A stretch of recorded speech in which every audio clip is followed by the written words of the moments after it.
Good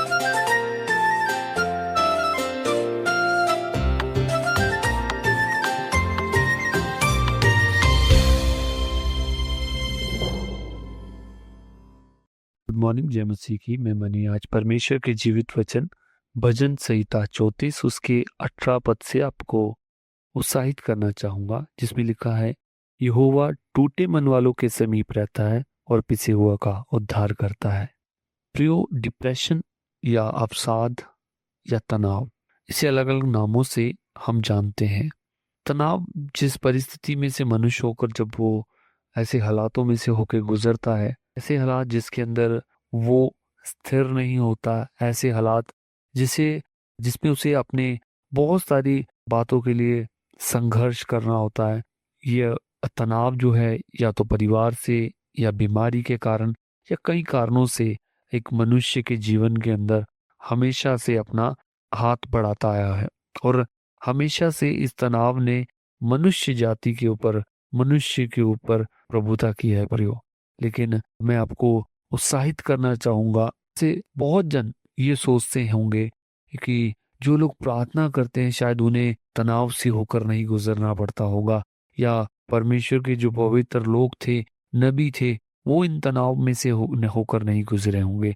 लेकिन ऐसा नहीं है प्रियो। परमेश्वर का जीवित वचन बताता है, कोई भी इस तनाव से मुक्त नहीं था। एलिया जिसके द्वारा उस बड़े चमत्कारों को परमेश्वर ने अंजाम दिया और बहुत सारे लोगों की आंखों को खोल दिया। इवन राजा अहाब ने उस परमेश्वर के बड़े चमत्कारों को एलिया के द्वारा देख, सारपत की विधवा ने उस चमत्कार को देखा, और एलीशा ने देखा कि वे परमेश्वर का भक्त जन है।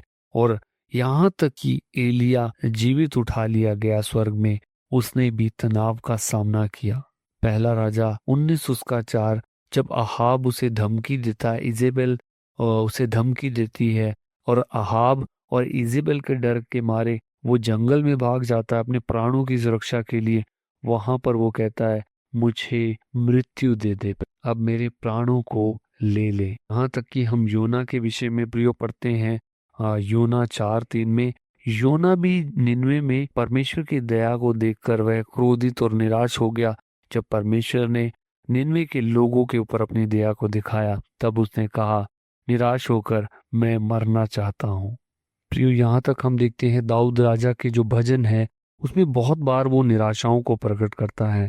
भजन 42:5 के अंदर वो आत्मा के निराश होने की बात को करता है। अयूब, जबकि वो परमेश्वर का एक भक्त जन था, धर्मी जन था, उसके जीवन के अंदर जब परेशानियां आई, तब अयूब 3 अध्याय 11 और 13 पद के अंदर उसने कहा, मेरा मन मेरी हानि से व्याकुल है। वरन मूसा, जिसने फिरौन को बड़े चमत्कारों को परमेश्वर के दिखाया, और वो फिरौन के सामने एक परमेश्वर के समान था, फिर भी वो इजराइलियों की शिकायत से निराश होकर परमेश्वर से उसने मृत्यु मांगी। गिनती 11 और 14 और 15 पद के अंदर जब हम पढ़ते हैं, जो द्वारा उनके जीवन में तनाव आने पर मूसा परमेश्वर से मृत्यु की डिमांड करता है। प्रियो, आनंद की बात सबसे बड़ी ये है कि परमेश्वर ने अपने भक्तजनों को हमेशा से, अपने लोगों को इस निराशा से निकाला है। मसीह यीशु ने यूहन्ना 14 के अंदर अपने चेलों को भी पहले से उत्साहित किया कि तुम्हारा मन व्याकुल ना हो।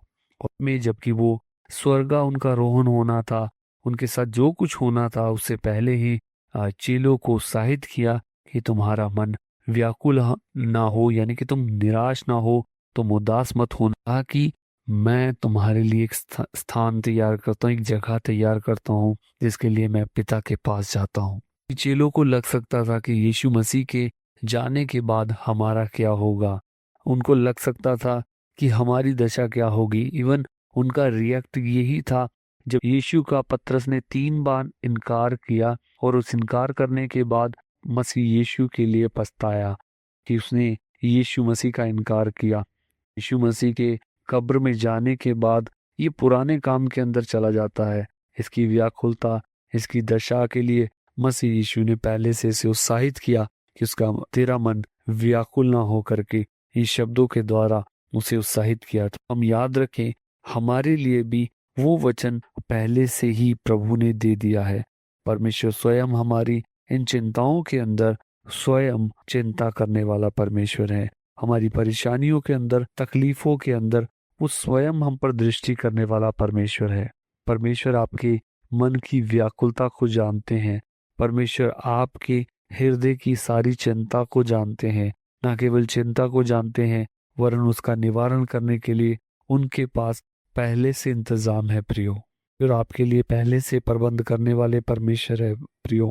प्रियो, परमेश्वर के दास की गवाही को सुन रहा था जब उन्होंने बताया कि उनके घर पर कोई परमेश्वर का भक्त जन आया और रात भर के लिए उनके पास भोजन था, लेकिन अगले दिन के लिए उनके पास पर्याप्त भोजन नहीं था। उस रात ये पति पत्नी दोनों बैठकर प्रार्थना करते रहे और अगली सुबह कुछ 7 बजे आकर उनके घर पर कुछ राशन देके गया, जिससे उन्होंने उस परमेश्वर के भक्त जन की सेवा टहल की। उस राशन से, उस भोजन वस्तुओं से उस परमेश्वर के दास को भोजन दिया। तो परमेश्वर हमारी चिंता करने वाला परमेश्वर है। आप अपनी परेशानियों के बीच में उदास या निराश मत होएं, वरन अपनी सारी समस्याओं को परमेश्वर के हाथों में सौंपे प्रियो, क्योंकि यीशु स्वयं आपके लिए मार्ग निकालेगा। प्रार्थना करेंगे। पिता, इस समय हमारे प्रिय भाई बहनों को, हमारे श्रोताओं गणों को आपके सामर्थ्य जीवित हाथों में सौंपते हैं। अपने वचन के अनुसार प्रभु इनके जीवनों में कार्य कर, और प्रभु अपनी महिमा को, अपने बड़े जलाली नाम को इनके जीवनों में प्रभु अपनी कृपा और महान अनुग्रह के द्वारा प्रभु स्थापित कर, अनुग्रह कर प्रभु, यीशु के नाम में, आमीन।